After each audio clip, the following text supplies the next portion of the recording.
Welcome into the latest edition of ESPN FC. I'm Dan Thomas, joined by Craig Burley and Stevie Nicol, and we'll look ahead to Stevie's old side Liverpool in action this weekend against Brighton. Of course, both sitting in the top 10 of the table. For the defending champions, so once again, the discussion has been all about Mo Salah. Liverpool sitting 10th, Brighton 8th. It's at Anfield, and we learned today, according to ESPN sources, that Mo Salah is in the squad for that game. Stevie, you surprised? I am a little. But on the other hand, when I look at the injury list in terms of forward players, then there's no question that Mohamed Salah has had a conversation with Arne Slot and smoothed things over. And Arne Slot's in a position where he actually might need Mohamed Salah at some stage against Brighton. So it seems like they're both comfortable. Do you start him? No, I wouldn't start him. No, absolutely not. I think you have to set the team up the way he has since Leeds United. Right. You know, they have to make sure they're tight, and then they can go forward from there. And then that means that Mo Salah can come off the bench if needed, and probably will. And I think that's the best way forward. And it's obviously better for the team, as I said, because of the injuries. It's a good thing for Liverpool. So you could always put him on the bench, which you probably will, and leave him on the bench. Yeah, that'd be it. Which you possibly will, and then see if we get another reaction. Yes. From Mo Salah in the mix zone. But yeah, he's got some injuries. Cody Gakpo's been a pretty consistent player for them. Alexander Isak is starting to get some goals, getting some fitness, but he just can't get a run of games. So yeah, I mean, it's with Mo Salah going away to the AFCON anyway. Yeah. I think this is his last game. Yep. Or is it? Whoa. Or is it the wave? Goodbye to the crowd. I don't know. It's been a drama, hasn't it? It has been a drama. It's been a soap opera. It's been a real drama. We've covered it extensively here, and we've talked about it in a lot of different angles. How would you feel if you're his teammate, Stevie? I don't care. I don't care. You don't I want to win the game. All? Liverpool need to win the game. Right. That's the only thing that the players should be thinking about and will be thinking about. You know,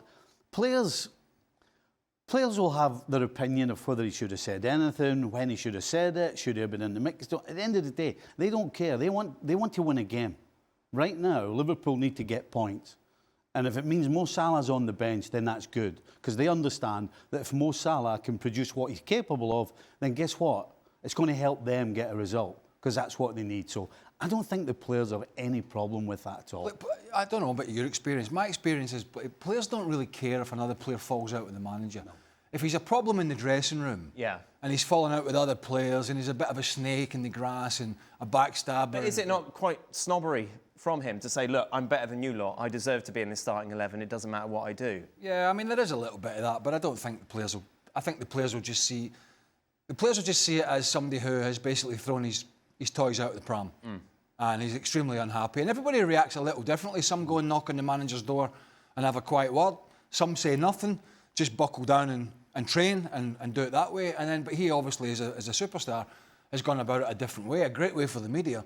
But in general, players don't care. You know, we saw in midweek what the players think about the Mohamed Salah situation. They went out and probably produced the best performance of the season. That doesn't happen if you're thinking about... about... What, boring everyone to death? Did you watch a different game? Well, he was ill. I mean, he did take that day off work. Are you having a laugh? Absolutely. I was absolutely delighted. I was so delighted that they bored me to death, by the way. What a terrible match. Who cares? You only want what do you want? What do you want? You want it because of a dodgy penalty. Would you rather Liverpool played really well and got beat 2-1? It was a dodgy penalty that he thought was a penalty. Wait a minute. Nobody cares. You beat Aston Villa at home. Brilliant. Great game against a team that are flying at the moment. But that wasn't your best performance? No. Why? Because it was... You know what? I was at no stage was I worried when Inter Milan were going forward.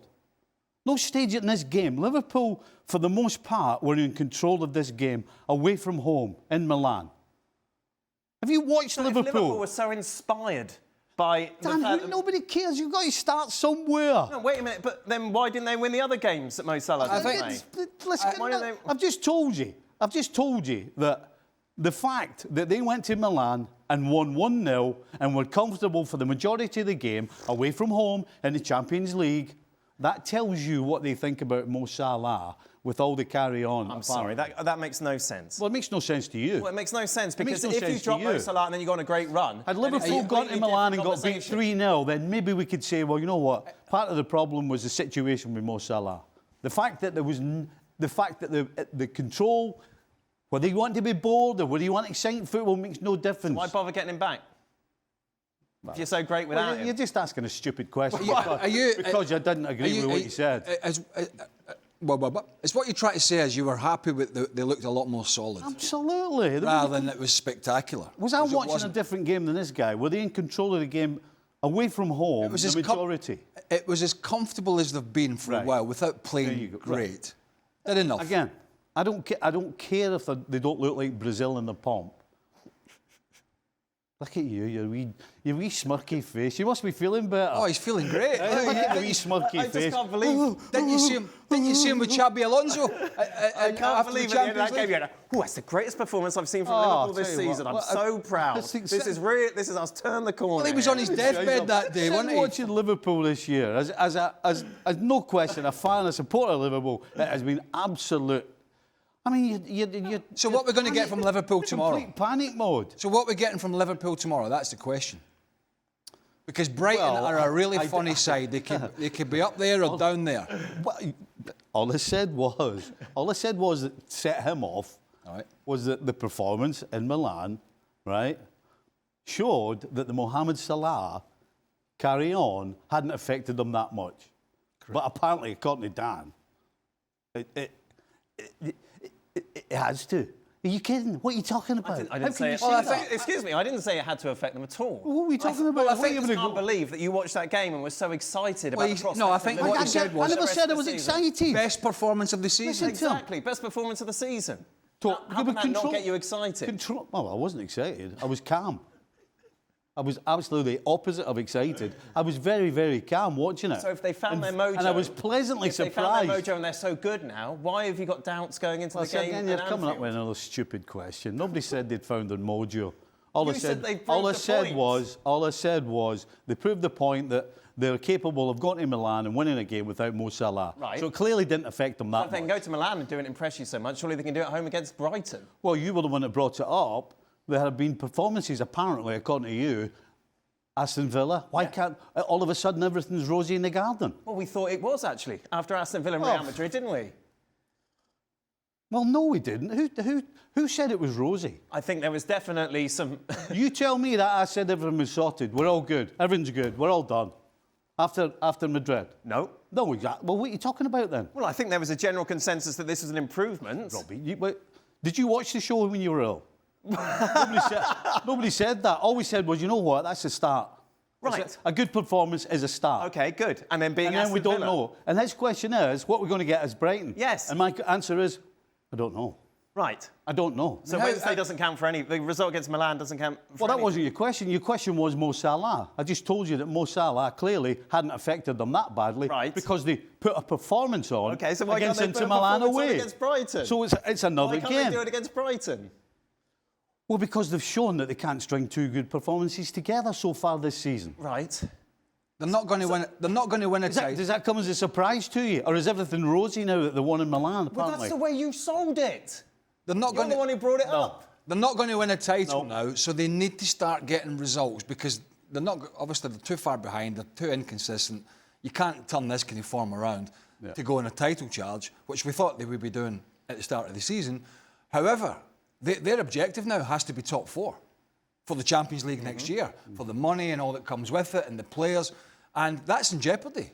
So they need to start with Brighton. They need to start coming up to the end of this year, coming into the Christmas period, to show that they can put a run together in the second half of the season to get into the top four, top five, whatever it is, for the Champions League places. And I think at the moment that there is a doubt about that. Of course. I don't think there is. I don't think there is any doubt that that we have no idea what Liverpool side are going to turn up. You could put the same 11 out that was in Milan, that was pretty solid for them anyway, and get a completely different outcome, completely different game. Because at home, they're going to want to try and get on the front foot. They're going to try and push forward. They're going to get the crowd behind them, and then they're going to leave those spaces again. They're going to leave Konate and Van Dijk exposed. I mean, can Robertson play another game? You know, he played in midweek. There's a big question whether he could play on the Wednesday and the Saturday. So there's a few questions there. So it was interesting, though, that he played Ekitike and Isak. Yeah, and obviously he can't do that supposedly tomorrow because of the injury to Isak. Yeah. So what's going to happen tomorrow? What's your prediction? And what's going to happen with Salah? I think I think Salah, well, he could start now that Isak is injured and Ekitike played through Gakpo's out, so he could actually start when you think about it. Right. I can't see it. Well, who else? Why would he not try and play 4-4-2 again and have Ekitike invert? Why shouldn't? You know, I was talking about how I thought that they controlled a lot of the game against Inter. Now the biggest difference between Brighton and Inter is when the ball's turned over, Brighton are going to get at Liverpool way quicker than Inter tried to do, and that's the answer we can't give, because the pace at Brighton will go at Liverpool's back line. We can't stand here and honestly say, oh, I'm really confident they're going to stand up to it. So I think they has to go 4-4-2. I think he has to try and get more bodies in the middle of the park the way he has done. And try and, you know, when the ball is turned over, get people behind the ball. And if they do that, then we might see some more control from Liverpool. So Salah sits for the whole game? I think he sits at the start. And then, listen, an ideal scenario would be to bring him on and give him some time, because there is still a huge doubt whether he's going to go. So what's the score going to be? What's going to happen? Oh, gosh. I could see a draw in this game. I just think Liverpool, their ailments defensively are still there. Inter Milan did not expose that. They've not been really that good this season, to be honest. So I'm going to go for a 2-2 draw. I'm going to hope it's a 2-2 draw. Really? Well, the back four. It's going to be Joe Gomez, Kanate, Van Dijk and Robertson. We're not sure how long I thought they were looking more solid midweek. Well, you're right, they did look more solid. Well, then surely you could just build on But it. unfortunately, it's only one game, Daniel. Well, we can make it 2 games. Oh, that would be great, wouldn't it? God. That would disappoint you, wouldn't it? Post-birthday moodiness, Stevie. It's not nice.